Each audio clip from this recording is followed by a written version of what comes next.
Namaskar. Al poco tiempo de haberme iniciado yo en el camino del Rayadhiras Yoga, tuve mi primer sueño con Baba. Como había comentado antes, se dice que cuando hay un sueño con el Guru, en realidad es él el que está presente en ese sueño. Así que unos 3 meses luego de recibir la iniciación, yo todavía tenía muchas dudas acerca del Guru. No había una relación directa con él ni en la meditación, no sentía nada especial y tenía muchas dudas. Entonces, así estaba yo meditando y mentalmente mientras meditaba me dirigí a Baba y le dije: si tú, como dice la filosofía, eres Brahma, porque se dice, ya hemos comentado, de que se dice Brahmaiva Guru Rekana, para solamente Brahma es el Guru. Si tú eres Brahma, entonces no necesitas un cuerpo humano para enseñarme. Brahma tiene muchos medios, tú eres el Supremo, eres la conciencia cósmica, la conciencia suprema. Puedes enseñarme por cualquier medio, así que yo te voy a pedir de que me enseñes tú directamente y no por medio de una persona, en este caso por medio de una acharya, por medio de mi acharya. Así que pasó esa petición que hice y esa misma noche me soñé con Baba. En mi sueño, Baba se veía muy grande, enorme, alcanzaba el cielo. Ya luego me enteré de que cuando estuvo en esta tierra, físicamente era un hombre de unos 5 pies, 2 pulgadas, era pequeño. Pero en mi sueño se veía grande, enorme. Entonces estaba sentado encima de una especie de altar y desde ese altar meditaba cosas y yo escribía. No escuchaba sonidos en el sueño, sino que era como una especie de comunicación mental. Sí movía su boca, pero yo no escuchaba nada. Me dictaba y yo escribía. Yo intentaba hablarle, decirle algo, pero él me hacía un gesto con su mano de que hiciera silencio y que anotara lo que él me estaba dictando.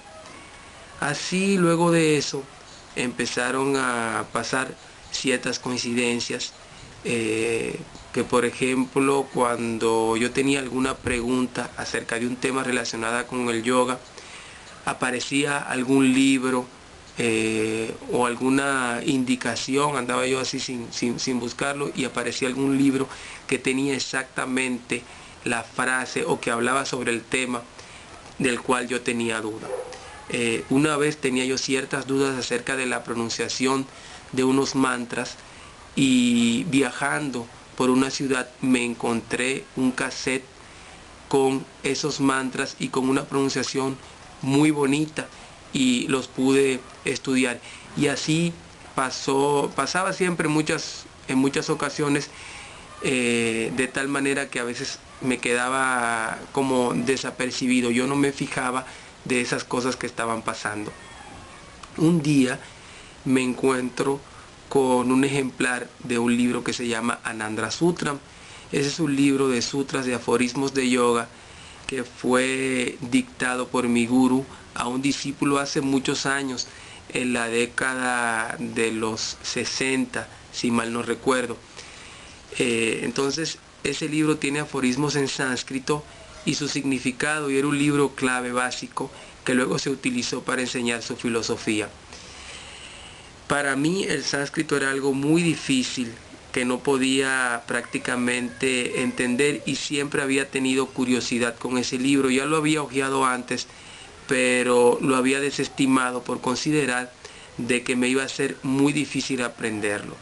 Entonces tuve ese libro entre las manos y recordé que en sus entrenamientos, cuando entrenaba a algunos discípulos, Baba les hacía memorizar slokas de sánscrito con su significado, y yo consideraba que eso era algo muy difícil. Pero cuando tuve el libro entre mis manos y lo estuve hojeando, en el prefacio leí cómo Baba directamente había dictado las slokas debajo de la luz de una vela a un discípulo, e inmediatamente me acordé mi sueño. Se me hizo muy parecido al sueño en el que él estaba sentado y me dictaba cosas. Entonces se me vino a la mente recuerdos de mi niñez y de mi adolescencia, cuando yo tenía la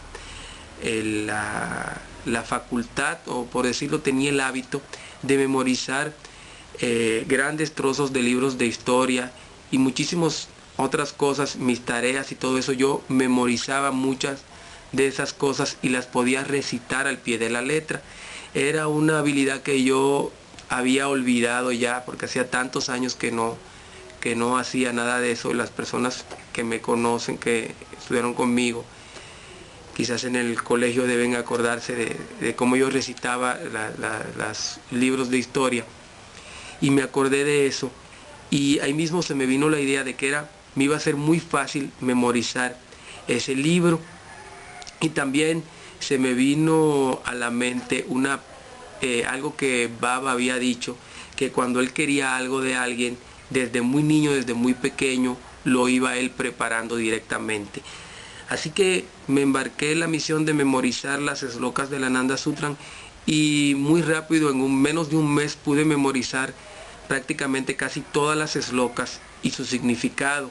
Pero durante ese trayecto, todas las noches, casi no podía oír, escuchando esas slokas como se iban repitiendo adentro de mi cabeza. Shiva Shakti Atmakam Brahma, Shakti Sha Shiva Sha Shakti, Tayo Siddhi Sanchara Pratasanchara Cha. Todas esas slokas se iban repitiendo una tras otra, una tras otra.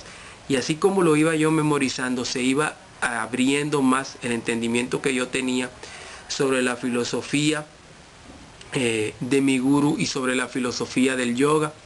Y ya más tarde en mi vida, cuando me encontraba con cualquier pasaje que tuviera algo en sánscrito, lo entendía muy rápido, se me hacía muy fácil entenderlo, y si así lo deseaba, memorizaba también este sloka con el significado muy rápido. ¿Y para qué me sirvió todo esto? Muchas veces en mis clases de yoga, esas slokas me han servido para explicarle a las personas en palabras muy sencillas la difícil y a veces intrincada filosofía del yoga desde el punto de vista de un occidental. Me ha servido mucho el aprender todo esto, y yo le atribuyo eso a la gracia especial con la que el gurú me bendijo en ese sueño. Y es la historia que les termino de compartir hoy. Namaskar.